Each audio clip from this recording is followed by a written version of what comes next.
L'udienza preliminare del processo all'organizzazione ritenuta affiliata all''Ndrangheta calabrese è stata rinviata al 3 febbraio. L'inchiesta di Carabinieri e Guardia di Finanza, partita nel 2013 dopo un'aggressione davanti a un'azienda di Galliera Veneta, si era allargata fino ad arrivare a novembre a 54 avvisi di conclusione delle indagini preliminari emessi dalla Procura distrettuale antimafia di Venezia. Già a marzo l'operazione Camaleonte, come era stata ribattezzata, aveva portato a 27 arresti, 13 in carcere e 14 ai domiciliari, molti di origine calabresi, alcuni già detenuti, altri residenti a Mestre e Portogruaro e in diverse località del Veneto, soprattutto nell'area dell'Alta Padovana.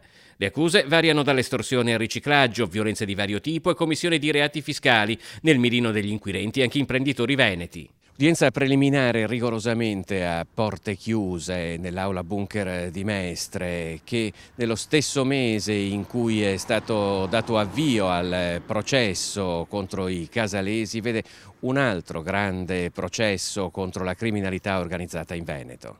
Le porte dell'aula bunker però non rimangono chiuse a lungo, a metà mattina sono già riaperte. Il processo è stato rinviato anche perché un paio di imputati che erano in collegamento video da siti protetti o da carceri non erano in grado di partecipare all'udienza perché non funzionava il collegamento.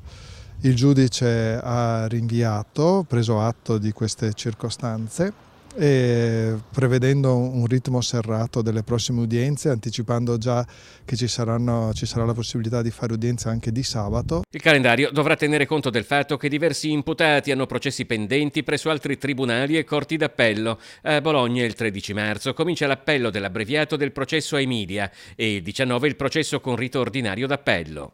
Ci sono dei problemi di organizzazione, di date libere per gli imputati e il processo è stato rinviato al 3 febbraio per perfezionare le notifiche e sistemare i collegamenti che al momento non ci sono.